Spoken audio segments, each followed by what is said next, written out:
Hello and welcome to the first of 3 episodes of Med Table Talk, where we talk about the most common leukemia in the Western world. I'm your host, Dr. Sanjay Juneja. I'm Chief of Oncology at Baton Rouge General Hospital and work under the Mary Bird Perkins Cancer Center. Also, I do a good bit of education on social media as the Onc Doc. I'm super excited to have two very big experts, one of which is Dr. Lamana, to share with us everything that she knows about CLL. Dr. Lamana, it's so good to have you. Welcome, and can you tell us about yourself? Thank you for having me. My name is Nicole Lamana. I'm at Columbia University. I'm the CLL program director here, and I run clinical trials on CLL. Brilliant. Thank you for being here. I'm super excited to learn a lot from you. And we also, right beside her, have Dr. Rampal. Dr. Rampal, we're so excited to have you as well. Can you let the viewers know how your presence is in the CLL world? Hey, thanks so much, Sanjay. It's good to be here with you and with Nicole. And I'm a hematologist oncologist at Memorial Sloan Kettering Cancer Center in New York. And I take care of blood cancers, both myeloid and lymphoid. And as you pointed out, CLL is amongst the most common things we take care of. Today, on this episode 1, we're going to talk about what are the guideline recommended CIT and targeted agents and combinations, because a lot of cancer is moving towards combination therapies and attacking it in different ways rather than just that kind of one drug, hope it works, and go on to the next. We're going to talk about the emerging standard of care, which in general means this is what should be standardized across practice. Lastly, we're going to apply what is the most important thing, arguably, which are the strategies for applying emerging data and real world evidence into the clinic that you're going to or your loved one is going to. That's ultimately what we're trying to achieve, right? So to start, we're going to talk about what's one of the first things people think about with CLL classically, which is chemoimmunotherapy. Dr. Rampal, would you please let us know about what was that kind of thinking? Why was it used? And really, how is it effective? And is it changing, or is the data showing some kind of fluctuation from that chemoimmunotherapy approach? Yeah, thank you. So it's an interesting time and an interesting question, right? Historically we've used combination chemotherapy with anti-CD20 targeted agents, and we were talking about different chemotherapy regimens and adding FCR or PCR, right? These were the debates we're having, and now, as you're pointing out, the question is really about, do those things matter? Are they relevant anymore, right? And we're obviously going to get into more of the targeted therapies that we have, the TKIs, but also things like venetoclax that work differently. But the question you're asking is there still a role for the, let's say, historical chemotherapies like FCR? And it's an interesting thing, and the data we're putting up pertaining to what is being utilized is interesting because it clearly shows that combination chemo immunotherapy is not gone away. People are still utilizing it, particularly in the community. Of course, there has been a pretty good uptake of things like ibrutinib, like a targeted agent, BTK targeting agent. But one of the things that you hear people say, when you talk to physicians in the community and who many times still use things like FCR, is that what's the advantage in FCR is a time limited therapy, right? You can give it and you're done with it. And we know from historical data, a subset of patients might be cured from their disease. Now, of course, this is a really select subgroup of patients, which and that depends on their IGV mutation status. But there are, as you pointed out, other things that perhaps make us worried about chemotherapy. You talked about mutations, for example, and P53 mutations we'll talk about. Those are cases where you really don't want to think about chemotherapy. So the answer to the question broadly is, are people still using FCR? I think they are. Right. So that's interesting. So when you say FCR, you basically were saying like we have somewhat of a targeted approach, but the other two are more of a shotgun approach, right? Whereas the ibrutinib, when it came out, was this big, just like, oh my goodness, we found a way, like almost like a sniper, to hone in on the very mechanism and on switch that made this thing pathologic or all of a sudden become a leukemia. And so those graphs that you're showing are showing that even though we were able to really precisely select for those cells, there is a significant percentage that are still on that kind of more shotgun triple therapy approach. And we're going to get into what the consequences of those are on your bone marrow and long-term health. You were saying there is a place for it. It has to do with the IVH mutation status, but they're kind of a little idiosyncratic, right? For the most part, it sounds like it, and as we'll get to, not applied to most people. Yeah, I think that's a fair point, right? In other words, is there a case to be made that some select group of patients might still benefit from Gotcha. FCR? Yes, but, and there's a major asterisk there, right? One of the things we also have to think about is we know things like cytotoxic chemotherapy can cause secondary myeloid malignancies. That's a huge problem because many of those patients will never be cured if they develop that. Do we see the same sort of toxicities with things like ibrutinib? Not really. And so, I think that when we talk about ibrutinib specifically, we're talking about, at least for the moment, indefinite therapy, although there is, thoughts about time-limited therapy with targeted agents as well in this space. So I think it's really a question of trying to think long term. Is there really still a place for FCR, and how do we, communicate that message? And on that note, fortunately, with a lot of cancer stuff, there are guidelines. What are the first line guidelines to use in CLL today in 2022? Thinking about guidelines and what are the drugs that we can think about, right? So there's an acalabrutinib, which can be used with an anti-CD20 targeting agent, venetoclax, and obinutuzumab, which is a time-limited therapy, and zanubrutinib, which is a newer BTK inhibitor. And those are kind of globally the things we would think about for all patients. If we think about P53 more specifically, it narrows the field whether or not somebody has a P53 or not. Because again, with the presence of a P53 mutation, you really, really worry about DNA damaging agents, alkylating agents causing secondary malignancies, right? So we know historically those patients with P53 mutations or deletions of 17p have done worse overall. But there is small data with some of the target agents showing that it may not be quite so different if they get treated with a BTK inhibitor. That doesn't seem to be so much the case with venetoclax, but with the BTK inhibitor, that may narrow the gap, in other words. And as the guidelines that we have point out, in a very small select group of patients, it may be reasonable to consider FCR. But again, that comes with a number of caveats. I think the best way to kind of look at this is that you have targeted agents now that are playing a role. And we're going to talk about the BTK inhibitors and the BCL2 inhibitors. And they really do play a role for all patients with this disease. And so whether you have a 17p or a P53 mutation, so whether you have what they call high risk features, all the targeted agents do phenomenally well with patients with these even high-risk features. And the one take-home point is chemoimmunotherapy should absolutely not be used for patients with high-risk features, such as a deletion 17p or P53. If you that point alone, that the standard of care has changed for those individuals, this becomes really easy. And then we'll talk about continuous therapy versus time-limited therapy. And then it becomes pretty straightforward. That is super helpful. That's a great point. I like Nicole's way of putting it. It simplifies it so much, right? Because you don't have to worry about those other variables necessarily. Like if you think about BTK inhibitor, those factors we just talked about, like P53, those are to some degree non-issues, right? It just makes it really simple to think about it that way. Tell us about this B cell receptor. We have B cells. I'm pretty sure they keep us alive in our entire lives. Now suddenly it's become a problem. What is this about in these drugs when they're targeting different things? Because it really isn't that straightforward. But, obviously, this is the B cell receptor signaling pathway. And this is like a critical pathway that's really involved in CLL pathogenesis. And so if you look along this pathway, the B cell receptor really sort of causes downstream signaling of all these little proteins that you see here. So SYK and BTK and PI3 kinase. And so obviously these inhibitors target those and block those proteins.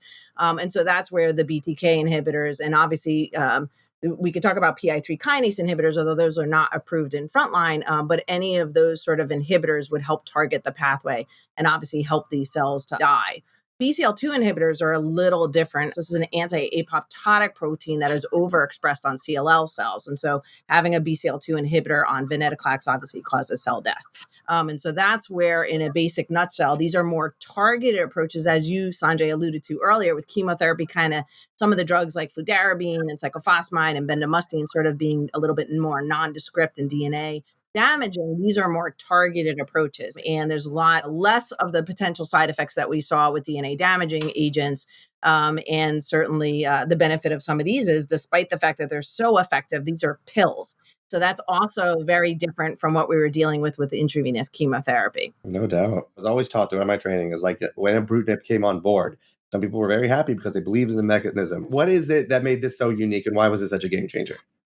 Well, I mean, ibrutinib was the first to market BTK inhibitor. So as we talked about that sort of mechanism of action, this was the first drug of the B cell receptor pathway agents that got approved for CLL. There's no doubt that for patients who had had all this chemoimmunotherapy and literally would have passed away due to their multiply relapsed disease using all the known chemotherapy agents that we had at the time, when ibrutinib was first studied in the relapse refractory setting, you saw the disease melt. And this was just an unbelievable thing to see in the clinic, obviously for the patient's benefit, but quite dramatic responses, both in lymph node reduction and improvement in the blood counts. And what was so phenomenal is that, one of the things that we would have trouble with chemoimmunotherapy is that, patients would often get infections and things that would then limit the next time they got their next cycle of treatment. And so then you were waiting them to get better from their infection. And then, of course, then their disease would grow. And then you'd have to try to treat them in between all this. And you'd have delays of therapy because of all the infectious complications. And the more people were heavily pretreated, the more beaten up they got. And then here, all of a sudden, you came out with this pill and their disease would just melt in a couple of weeks. It was just dramatic. So clearly, ibrutinib being the first to market had this remarkable efficacy and very good tolerability compared to chemoimmunotherapy. And so that was the game changer for CLL. And they compared it right this year at ASCO. There have been several very large randomized studies looking at ibrutinib and other BTK inhibitors too, compared to chemoimmunotherapy. And there's no doubt that ibrutinib won. So put it this way, there's no doubt that ibrutinib was not only better tolerated in many respects, but obviously had a better progression-free survival and even overall survival in many of the head-to-head studies.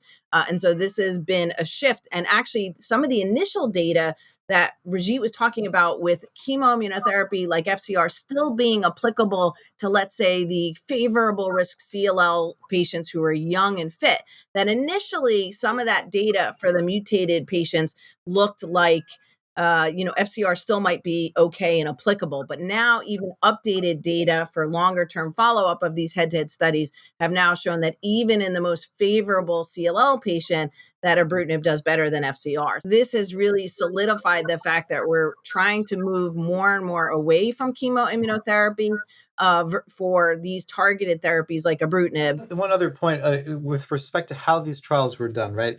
A lot of we talked about like the Elevate study with acalabrutinib, they were using really archaic historical controls like chlorambucil, right? But the ibrutinib study, the ECOG study that was done was versus FCR, right? And so I think that should give physicians really good confidence in the ibrutinib data. So I think that's an important point, that that trial at least was done versus the established standard of care. Yeah, that's a very good point. So everyone knows acalabrutinib, ibrutinib, but then I've heard of this new one, zanubrutinib. Could you tell us a little bit about this kind of new cool kid on the block and what makes it unique or where its place falls against kind of the more senior medications that we've been using for targeted inhibition? So this is very interesting. Then became their newer, what they call second generation or newer BTKs on the block, and that was acalabrutinib and zanubrutinib.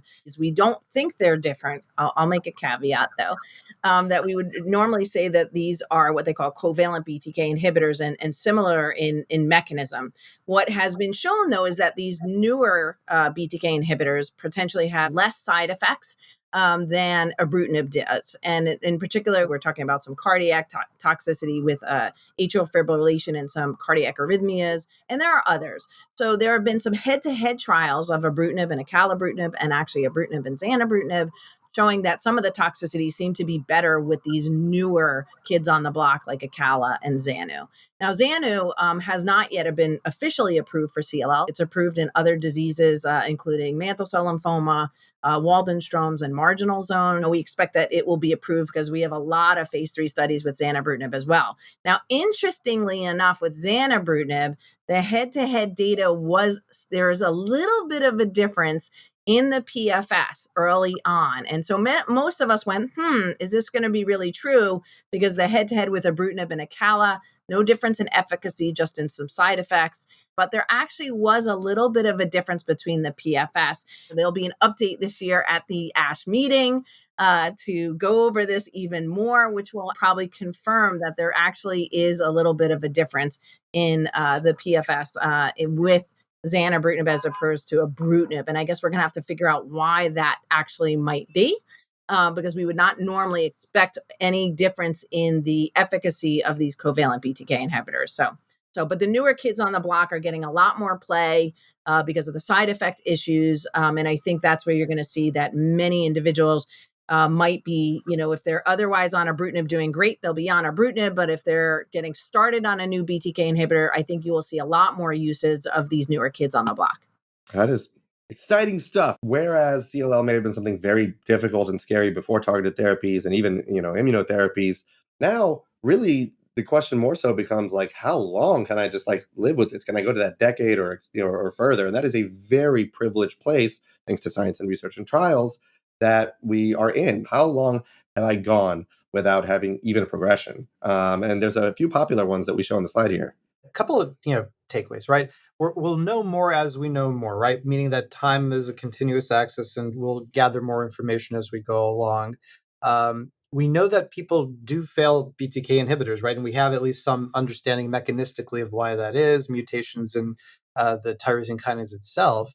And so, for example, if you look at Resonate-2, you look at PFS, right, or any of these studies, right, it's not as if we're keeping people at 100%. And early on, there's good success, but can there be things like clonal evolution pertaining to the mutations in BTK? Yeah, that's a real thing. Who are the patients who are going to experience that? I'm not sure we have an entirely clear understanding of that. But overall, if you think about the progression-free survival, it is really quite remarkable, right? The majority of patients, right, if you look at 3, 4, 5 years for where we have data, are still on active therapy. Not all, but the majority, and that's impressive. We talked about the mechanisms and really kind of how we're looking at this longer term, reach. And it sounds like we've kind of hit something on the head as far as maybe go targeted for the most part. That's a safe way to go. What are we seeing on what percentage of people are still started on FCR, both because of the efficacy, percentage and likelihood reasons, as well as the long-term effects? Is there anything data-wise or anything you can speak on as to maybe why that disparity exists or if it's that remarkable or still has a way to go? In the community, there is still a really substantially high proportion of patients who are getting chemoimmunotherapy as the first-line standard of care. Why is that? I don't know. I think there's probably a couple of different explanations. One is that this field has exploded in the last 5 years in terms of the number of regimens. And going back to Nicole's point, it's complicated. And so part of the task here in doing things like this is to make it simple for oncologists to understand what drugs to use when, and that we don't have to over complicate things. I think there is still, again, the perception that FCR may be curative in a percentage of patients, but as Nicole pointed out, with longer term data, from the ECOG study, that may not be holding up as well or as robustly as people had thought. I'm curious what else you think. Yeah. So first of all, we're not seeing a lot of FCR. If anything, we're seeing a lot more use of bendamustine or rituximab, for CLL by local oncologists. And I think part of that is because they're really comfortable with using that regimen, particularly for older individuals. There's still a lot of chemoimmunotherapy that's used for lymphoma. And so for docs who treat lots of lymphoma, I think it's a very easy leap to then just continue using chemoimmunotherapy for CLL patients or SLL patients, which is the same disease. And the notion of, then I can do that. And then eventually I can give them one of these newer agents like a BTK inhibitor or venetoclax. So I think there's still a hold on to the fact that bendamustine and rituximab is very well tolerated compared to FCR. And so it's an easy to give something a time-limited approach and then move on to some of the newer agents that are out there just because of the comfort level. And patients do respond to chemoimmunotherapy very well. So I think there's a little bit of that. I'm hoping we're closing the gap with some of this data that we've been generating challenging for everybody. And certainly, I do see that there's a lot more pickup on the use of BTK inhibitors. So I think we're sort of narrowing that down. And obviously, we could talk about venetoclax, which is a whole different ballgame. I think more oncologists are definitely using the BTK inhibitor. So hopefully, we're narrowing that gap with chemoimmunotherapy in CLL patients. So where this disease is mostly clonal, a lot of disease process mutations are very important, like stage 4 lung cancer. What are the best practices for mutations in CLL? And as a community oncologist, I think it's not as difference making from the data you just shared with me on even unknown status and mutational status. It still seems to be effective either way. Well, it is if you're going to keep giving Oh, chemoimmunotherapy. yeah. I think most local oncologists who take care of other cancers, obviously you have large genetic panels that they're doing, right, to risk stratify their patients. And similarly in CLL, you can be doing the same thing. And so the fact is that many patients aren't being tested for the prognostic markers that we would normally test for. So cytogenetics and FISH and the mutational status are extremely important.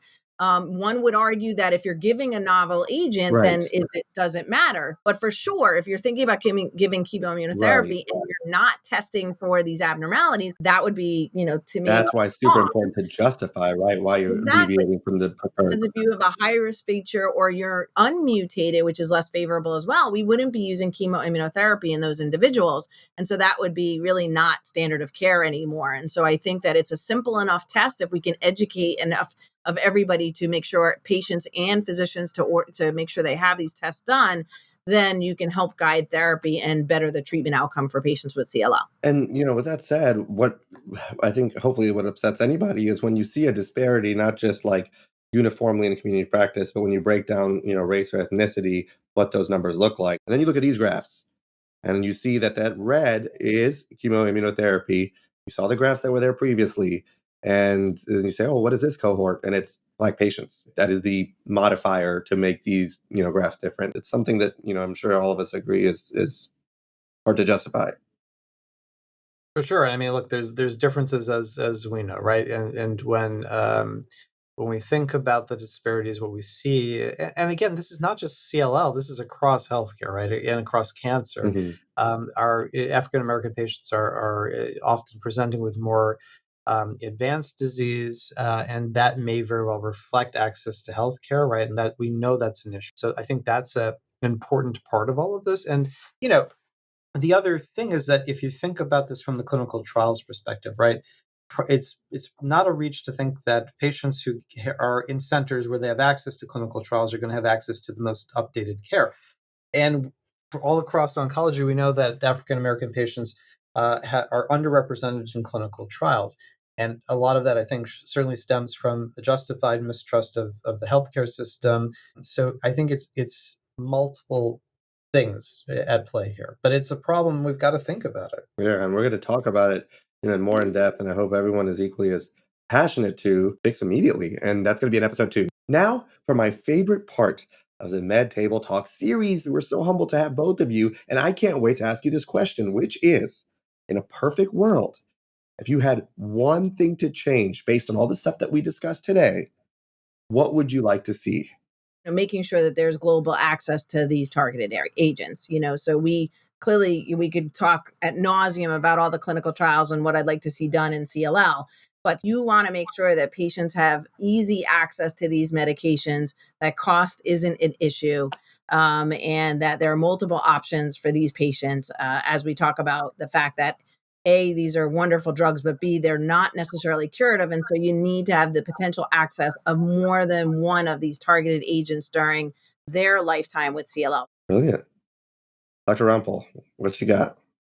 Hard for me to top that one. In a related field where we've got nearly curative therapy with single agent TKIs, one of the things we talk about there is financial toxicity. We are 20 plus years out from the approval of the first agents for that disease. We still have patients suffering with copays for first generation drugs. That is, in my mind, going to be an increasing problem with all of these drugs. And how do you really make things equitable if some patients can't afford their drugs? Also, I completely agree with Nicole. And there's more to come on that in an upcoming episode. And it's very hard to top those two. There's little that hurts more than when you see a deviation from the proportional delivery. And it's hard for all of us in medicine. It's one thing if you don't know a tool and can't find it. But it's another thing that you've done that, you've had the tool, it's available, and it's not used and families and patients suffer. I think that's even a bigger pill to swallow for us. So with all of that said, thank you for participating in this episode and having just the wherewithal to want to learn these things and share these things. I hope you share them with others. There's several resources you can download to get more information. And we really hope you will join us in episode 2 because we talked about these long-term therapies and the cost we kind of alluded to, but are there therapies that could make things finite and then hopefully curative? Are there ways to do that in a more updated fashion? And finally, because you made it to the end, you should definitely get your credit for being here. We would love for you to complete the post-test evaluation. You will get your CME credit as a participant, but even more so, we hope that you just feel more confident and eager to share this information and are just waiting to see episode 2.